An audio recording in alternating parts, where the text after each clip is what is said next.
Bonjour à tout le monde et bienvenue pour un nouveau guide d'après-séance et enfin je vais pouvoir en faire la critique de ce film que j'attendais particulièrement, soit pour le défoncer comme le premier, soit pour enfin dire que DC a redressé la barre puisqu'on va parler de The Suicide Squad.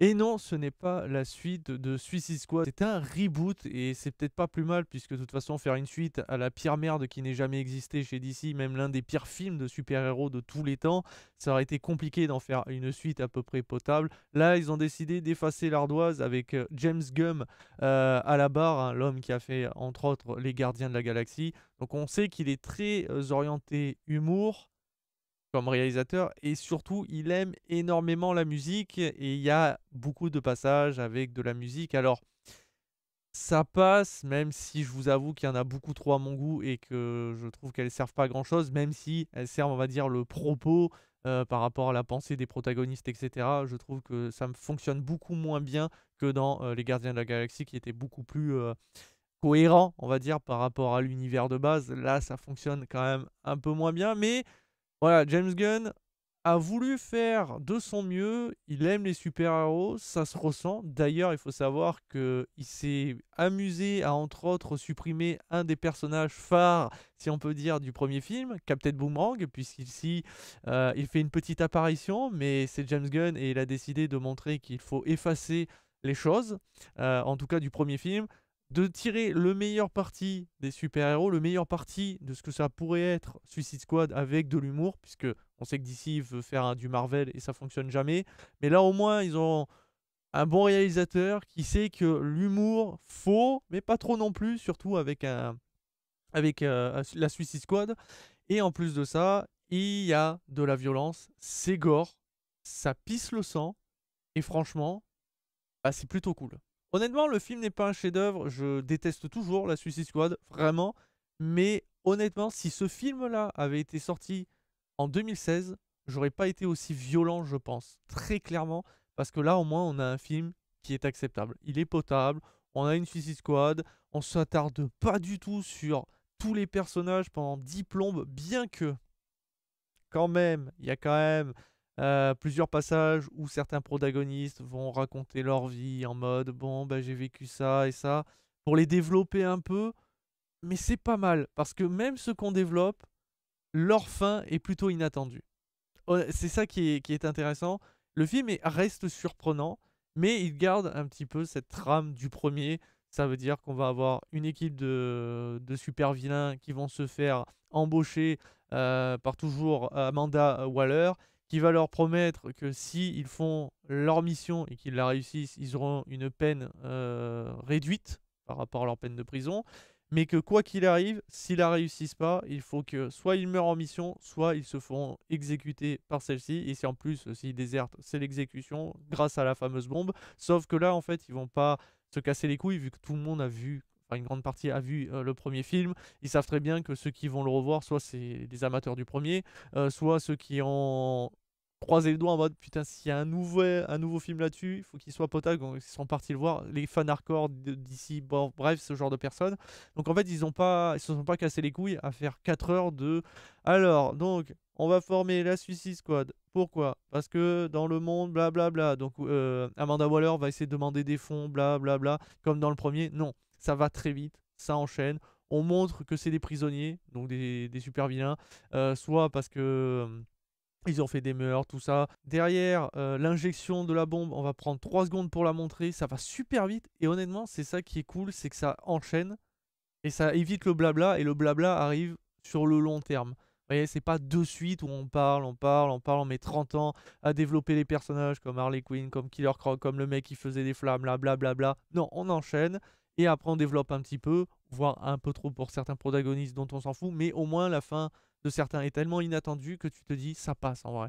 Le film, il dure 2 heures. J'ai pas vu le temps passer, sauf sur les passages musicaux. Là, vraiment, ça m'a gonflé. J'ai dû essayer d'avancer le plus vite possible. Mais honnêtement, j'ai trouvé le film cool parce que les personnages qu'on croise sont intéressants, même si on sent que c'est pour copier un petit peu le premier film. Dans le premier, on avait donc Monsieur Will Smith qui incarnait Deadshot. Sauf que là, on va pas prendre Deadshot. Et on va prendre Bloodsport, mais c'est plus ou moins la même chose, hein. C'est des tueurs hyper expérimentés, toutes les armes à feu ou enfin tout peut servir d'arme et ils sont ultra précis. Et ici, Bloodsport est incarné par Idris Elba, donc on garde un acteur noir pour incarner le leader. Et attention, c'est pas une mauvaise chose, c'est juste pour montrer que vraiment ils ont essayé de faire en sorte qu'on a exactement à peu près le même film, sauf qu'on va faire quand même des différences, puisqu'ici il n'y a plus Killer Croc, il y a le requin, je sais plus comment du tout, enfin je sais plus comment il s'appelle, mais voilà, donc on a gardé un animal. On a toujours Harley Quinn incarnée par Margot Robbie qui est ici hyper cool. Honnêtement, dans le Suicide Squad, même si j'adore le personnage qui avait ce côté loufoque, elle était hyper énervante. Autant là, elle est excellente. Vraiment, son personnage est très bien écrit. Elle est toujours aussi déglinguée, mais sans aller dans l'excès en fait. Et c'est là où je trouve que James Gunn a bien compris le personnage. Elle est excentrique, elle est capable de péter des câbles, etc. Mais c'est pas le. Enfin, honnêtement, on voyait pas du tout le délire de Margot. Enfin, de Harley Quinn, mais j'allais dire Margot Robbie. Péter une vitrine, de voler un sac à main en mode bah ouais, mais on est des méchants, hein, il faut faire des trucs de méchants. Hein. Puis il y avait aussi la relation avec le Joker en plus de Jared Leto. Mais ouais, bon, voilà, il y avait beaucoup de problèmes pour moi sur Harley Quinn, je trouve, dans Suicide Squad, qui n'était pas la Harley Quinn que tu as envie de voir, alors que là, franchement, c'est subtil, elle est drôle, elle est totalement barrée, surtout sur la plage où elle va mettre des gifles. C'est Harley Quinn. Là, ouais, je trouvais que c'était hyper kiffant. En plus de ça, on sent quand même qu'ils ont voulu nous apporter un gros monstre. En tout cas, une menace qui est à la hauteur de la débilité de la Suicide Squad. Puisqu'on voilà, la Suicide Squad, c'est vraiment ceux qu'on envoie pour les missions les plus. Enfin, que personne ne veut faire. Là où normalement on enverrait la Justice League, surtout pour ce monstre-là. Vous l'avez certainement vu, mais je vais pas le spoil pour l'instant. Mais je trouvais ça hyper intéressant de les envoyer contrer cette créature. Ça marche bien. Malheureusement, celle-ci est sous-exploitée, puisqu'elle est capable de beaucoup plus de pouvoir que ça. Entre les lasers, la télékinésie, elle peut parler dans les esprits, contrôler les gens. T'as envie de voir tout ça. Or là, elle utilise même pas 2% de ce qu'elle peut faire. Ce qui est un peu dommage. Et en fait, c'est là où on a un problème, c'est qu'on a une menace qui normalement est gérée et doit être gérée par la Justice League. Là, elle est gérée par des gens qui n'ont aucune capacité pour certains. Je parle de vrais pouvoirs. Harley Quinn, elle n'a pas de pouvoir, hein. C'est juste qu'elle est hyper douée, elle est hyper flex, etc. Bloodsport, c'est exactement la même chose, hein. Il n'a pas de pouvoir en lui-même. Et pourtant, ils doivent affronter cette menace. Et en fait, pour éviter que ça soit trop broken et que cette menace, normalement, doit les déglinguer en un claquement de doigts, eh ben, elle n'utilise pas ses pouvoirs. Et c'est un peu couillon. Vraiment, je trouve que c'est un peu couillon, surtout qu'il n'y a pas de sens. Il n'y a pas de raison scénaristique pour ça. Le scénario, voilà, on reste sur un DC qui veut faire du Marvel, donc on va dire c'est pas, ça vole pas haut, mais il arrive à nous offrir vraiment ces moments de tension épique avec les combats, surtout quand ça affronte d'autres humains, parce que c'est ça qui est intéressant avec ce Suicide Squad là, c'est qu'on n'affronte pas uniquement des espèces de créatures dégueulasses noires là, dans le premier, ça n'avait aucun sens. Ça a enlevé tout le côté violent et gore de Suicide Squad, alors que là non, c'est des êtres humains, bien qu'il y ait une autre menace, mais c'est quand même globalement des êtres humains, donc ça veut dire que quand ça va fighter, ça va sanguinoler. Et ça, c'est sanguinolant. Ouais, non, je ne sais pas si ça pourrait se dire sanguinoler, mais ça passe comme l'humour. C'est pas utilisé du début jusqu'à la fin constamment avec des petites blagues. C'est plutôt bien dosé, sachant que je trouve qu'il y a un bon fight entre Bloodsport et Peacemaker, incarné par monsieur John Cena. Décidément, il enchaîne les gros films, parce que je rappelle qu'il avait aussi fait Fast and Furious 9, c'était le grand méchant. Je trouvais ça intéressant parce que son côté jeu d'acteur un peu foireux par moment fait qu'il incarne parfaitement Peacemaker.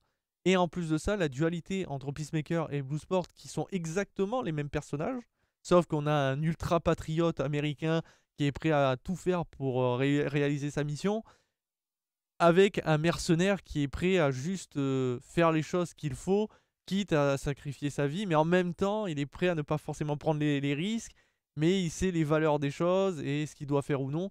Donc c'est hyper intéressant cette dualité, sachant qu'ils ont les mêmes compétences, et c'est d'ailleurs pour ça que le passage dans la forêt, dans un camp militaire, sans dévoiler trop, est super drôle. Vraiment, en fait, c'est ça, c'est un humour qui est bien subtil. Ça veut dire que ça va se lancer des pics, ça va à la limite se friter sur le champ de bataille, et ça passe quoi. Et honnêtement, c'est ça qu'on aurait dû avoir dans Suicide Squad. Si on voulait faire de l'humour, je parle, parce que j'aurais préféré quelque chose sans humour. Eux, maintenant, d'ici veulent faire de l'humour, bah ça passe. La réalisation est au top. James Gunn, on va pas se le cacher, il sait parfaitement filmer l'action, les scènes totalement what the fuck, comme par exemple avec le passage, encore une fois, sur la plage et l'hélicoptère, la meuf qui se jette dessus et tout. C'est totalement barré, ça fonctionne.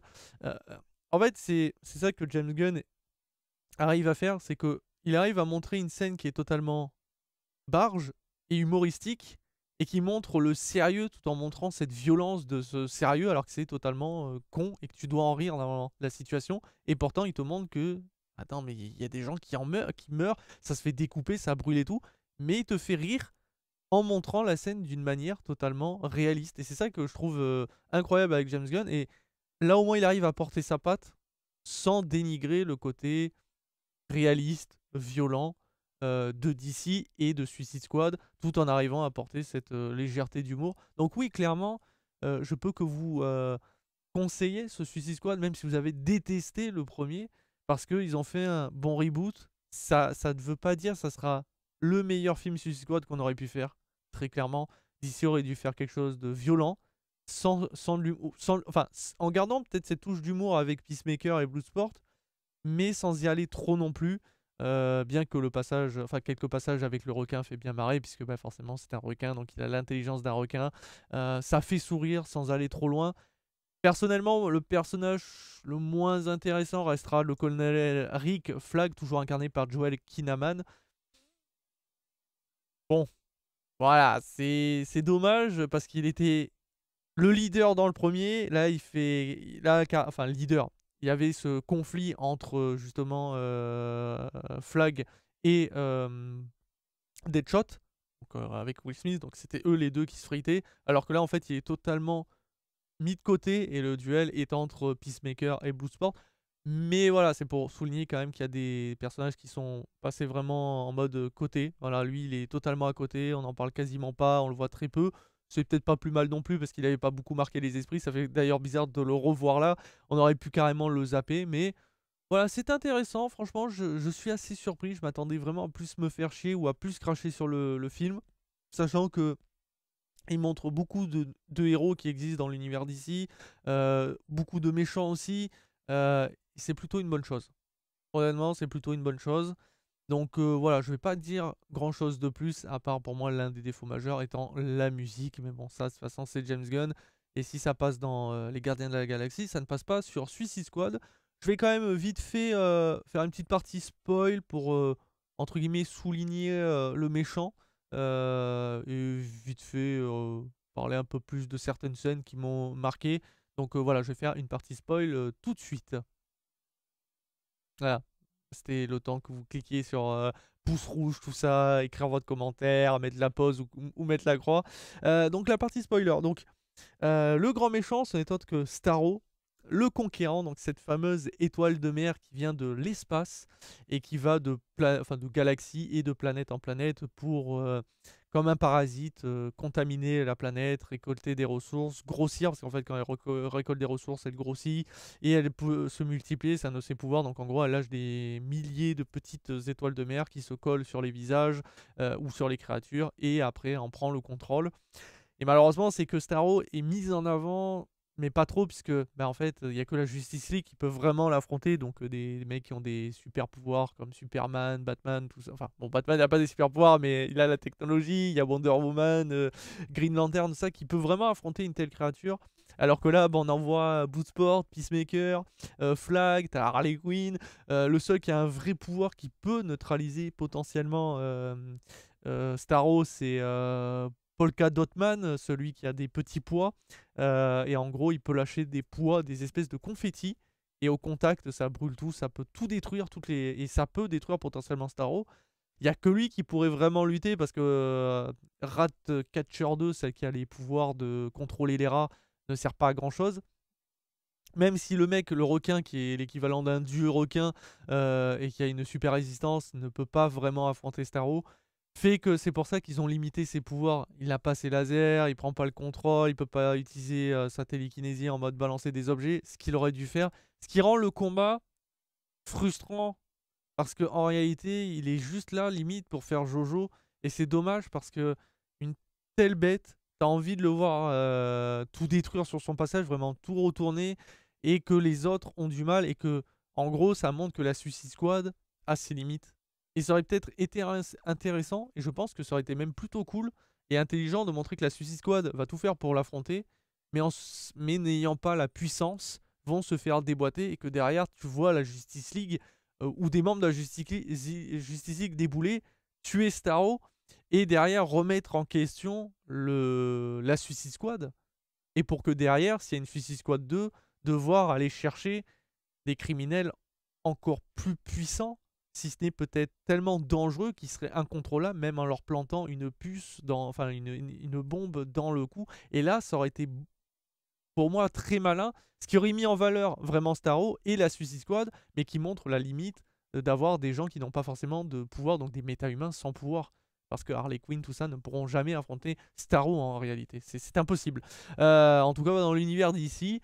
Mais voilà, je voulais quand même en parler parce que je trouve que c'est dommage et en même temps intéressant, mais pas le mieux exploité. Donc on voit Starro, mais ce qu'il en devient, surtout qu'en plus, il le rend humain. C'est-à-dire qu'en gros, tu vois Starro qui dit merci, j'ai pu contempler les étoiles, tout ça, c'est cool. Là, tu fais, mais attends, en fait, Starro, il est gentil ou pas? C'est pas comme Thanos, hein, Starro. Hein. Thanos, tu le rends d'un côté humain, il veut faire son génocide, mais il t'explique pourquoi, il le rend touchant, et t'as envie d'aller de son côté, ça marche. Mais pas Starro, quoi. Parce que Starro, lui, il en a rien à péter hein, de la galaxie. Lui, il veut contaminer, il bouffe tout le monde. C'est pas un mec qui est là en mode merci, j'ai pu contempler les étoiles, vous m'avez libéré, vous me tuez, bah sniff. Non. D'ailleurs, ils utilisent le fusil de Chekhov avec la lance de je sais plus qui, comment il s'appelle, Javelin ou je sais plus, ouais, celui-là qui a une lance, donc en gros c'est l'équivalent de Aquaman, enfin qui se bat avec une lance si vous voulez, mais qui a pas le pouvoir de voilà. Et en gros la lance c'est vraiment l'arme qui va... Tu sens que Harley la garde, c'est pas pour rien, et en fait c'est un peu con, c'est que c'est vraiment trop prévisible. Voilà, il y a vraiment ce défaut aussi de prévisibilité avec rien que le javelot. Tu comprends que c'est ça qui va pouvoir tuer quelque part, ou en tout cas percer la défense potentiellement de Starro, puisque c'est quelqu'un qui... Enfin c'est une créature qui peut supporter des dégâts monstrueux, c'est pour ça que je parle de vraiment de super pouvoirs, parce que même avec la Justice League, Starro, il le bute pas comme ça, hein, même avec les pouvoirs de Superman, alors pourtant c'est l'équivalent d'un dieu. Hein. Donc c'est pour ça que c'est un peu, voilà, ce côté, on met trop en avant la lance, alors qu'ils auraient pu faire quelque chose d'encore plus malin. Harley prend la lance en mode ouais c'est cool, puis finalement la pomme, la retrouve plus tard en mode ah tiens la lance, et là bim, ça a du sens. Alors qu'en fait, elle arrive à garder sa lance du début jusqu'à la fin, même si elle se la fait rattraper. Quand elle le retrouve, tu te dis oui, c'est bon, on a compris. C'est cette arme qui va pouvoir entre autres percer, et aussi avec les rats. On met trop en avant les rats. Les rats, les rats, les rats, les rats, t'as compris que les rats vont aussi être une arme contre Starro, c'est bon, on a compris. Alors qu'en vrai, les rats peuvent rien faire contre Starro. Hein. Si l'arme à feu de Bloodsport, et si en plus la mâchoire du requin n'arrive pas vraiment à endommager Starro, comment les rats pourraient même rentrer dans Starro pour le bouffer de l'intérieur. Bien que je crois que, si je me souviens bien, c'est au moment où il perce, où Harley perce Starro, les rats rentrent. Mais j'ai pas cette impression, enfin, j'ai plus souvenir. Mais enfin bon, bref. Tout ça pour dire que Starro, malheureusement, très bonne idée, mais mal exploitée. Ce qui fait qu'on a un des plus grands méchants. Enfin, je crois que c'est le premier grand méchant qu'affronte la Justice League, qui est totalement mis en mode finalement ça peut être la menace la plus banale pour la Suicide Squad. Ça veut dire qu'en gros, il y a encore plus puissant pour la Suicide Squad alors qu'ils affrontent un dieu, si on peut dire, que même la Justice League en chie pour tuer. Ouais, c'est couillon. Quelques scènes qui m'ont beaucoup marqué, ou en tout cas que j'ai réussi à vraiment à apprécier, c'est les passages entre autres dans le campement rebelle. Donc je parlais avec le délire entre Peacemaker et Bloodsport qui se affrontent un petit duel, et ça passe vraiment tellement bien. L'humour est tellement présent, surtout quand après derrière ils vont découvrir qu'en fait c'était un camp de rebelles qui voulait affronter les méchants eux aussi, et qu'eux ils ont tous éliminé, et qu'après ils te sortent ah mais on a vu personne, on a croisé personne, on est arrivé là, voilà, et que t'as le requin qui lâche un morceau en mode ah en fait on les a bouffés, on les a tués, et là t'as l'autre qui est là en mode oh putain. Là franchement c'est là où tu vois que quand tu doses bien l'humour, que tu montres une rivalité, mais qu'en plus tu montres de la violence, l'humour, si elle est bien écrite, passe tellement bien. Et que t'as pas besoin d'aller dans l'extrême à la Marvel pour faire un excellent film d'ici. T'aurais pu faire ça, déjà rien qu'avec le premier film. Mais non, il a fallu faire de la surdose d'humour, d'humour. Alors que là, au moins, c'est plutôt bien dosé. Donc ça, c'est un de mes passages préférés. J'ai beaucoup aimé les passages avec Harley Quinn quand elle va se libérer de sa torture. Franchement, la scène est plutôt cool, même avec la musique qui était un petit peu chiante, mais au moins là ça passait bien. Ou encore Harley Quinn quand elle va tuer son mari, c'était vraiment cool. Franchement, tu reconnais Harley, et c'est pour ça que je trouve qu'elle est bien meilleure ici. L'écriture des personnages est globalement bon, même le jeu d'acteur est bon. Même pour John Cena, mais je trouve qu'en fait John Cena, vu qu'il joue jamais vraiment également parfaitement, bah, avec son personnage ça passait très bien. Et pour moi le personnage dont l'histoire m'a le plus fait rire en fait entre guillemets, bah, c'est bien donc Polka Dotman, donc celui avec les confettis, parce qu'en fait tu comprends que le mec est traumatisé à vie par sa mère, mais tu sais pas la relation qu'il a eue avec. Parce qu'à un moment, tu les vois dans un bar, et tu vois le personnage en train de faire la fête et tout, et tu vois qu'il est entouré par sa mère, et t'as un moment, t'as quand même enfin, une meuf en train de faire une danse lascive devant lui, en train de twerker avec son cul, et c'est sa mère.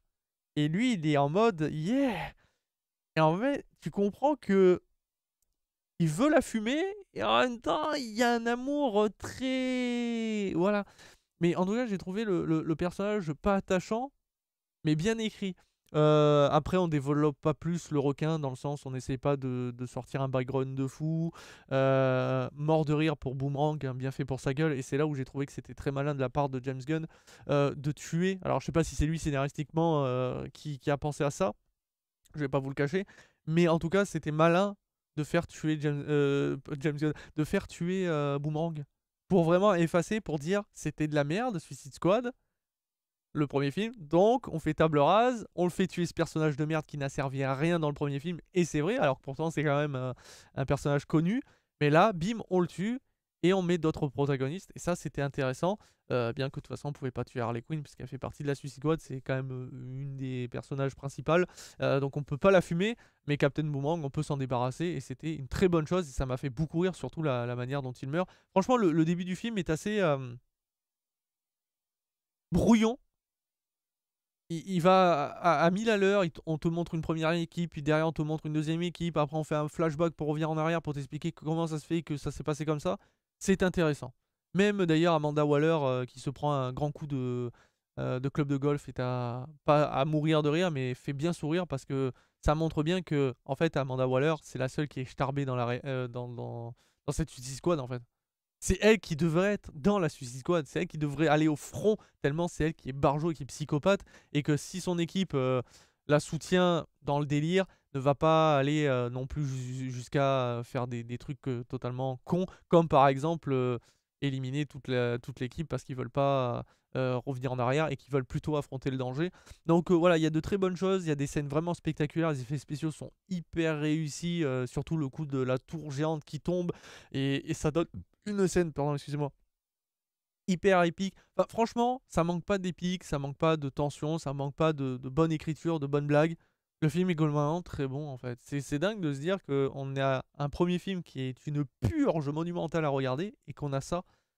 Et c'est voilà, parfois il faut des gens talentueux, parfois il faut aussi que DC se réveille un petit peu et ouvre les yeux en mode ils peuvent faire du Marvel, mais il faut pas qu'ils aillent trop dans le Marvel.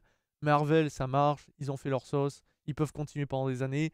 DC, vraiment, il va falloir qu'ils se remettent un peu en question en mode on peut faire de l'humour, mais il faut garder ce côté violent. Il faut garder ce côté trash. C'est là où ça marche, l'univers DC. Il faut quelque chose de sombre. On l'a vu avec la Snyder Cut de Justice League. C'était cool, quoi. C'est ce qu'on veut voir, la violence, du sérieux ou de l'humour, mais bien dosé à ce moment-là. Et donc, je vais donner une bonne note à ce Suicide Squad et je lui donne la bonne note de 3 étoiles sur 5. C'est pas un chef-d'œuvre, mais quitte à revoir ce film, enfin quitte à revoir Suicide Squad, je reverrai The Suicide Squad qui est largement au-dessus du premier et le premier sera toujours une purge et l'un des pires films d'ici et l'un des pires films de super-héros qui n'ait jamais existé. Enfin voilà, mais je n'ai pas grand-chose à dire de plus sur The Suicide Squad, donc si vous ne l'avez pas encore vu, je vous le conseille. Vous verrez que vous serez assez surpris. Mais attention, ne vous attendez clairement pas à un chef-d'œuvre d'écriture. Le film est ultra prévisible. Le film est parfois un peu lourd au niveau des musiques, etc. Mais ça reste quand même globalement un film hyper satisfaisant quand on voit en tout cas le premier. Je suis obligé de le comparer au premier. Je vais pas le comparer à d'autres films de super-héros parce qu'à ce moment-là, il serait quand même largement en dessous. Mais si je le compare au premier, il met au moins en valeur la Suicide Squad. Et ça, c'est ce qu'on demandait à la base, de suivre une équipe qui doit partir au suicide. Et c'est vrai que la menace, clairement, nous fait comprendre que oui, là, ils vont détruire quelque chose qui vient de l'espace, qui détruit des planètes entières, qui est l'équivalent d'un dieu. C'est comme s'ils affrontaient Superman. Sauf que malheureusement, bon, bah, ils ont décidé de retirer des pouvoirs à la créature pour faire en sorte que ça soit à peu près équitable, même si c'est pas normal. Bref, allez, sur ce, je vous dis à très très vite et à très bientôt pour toujours plus de vidéos. Ciao, ciao.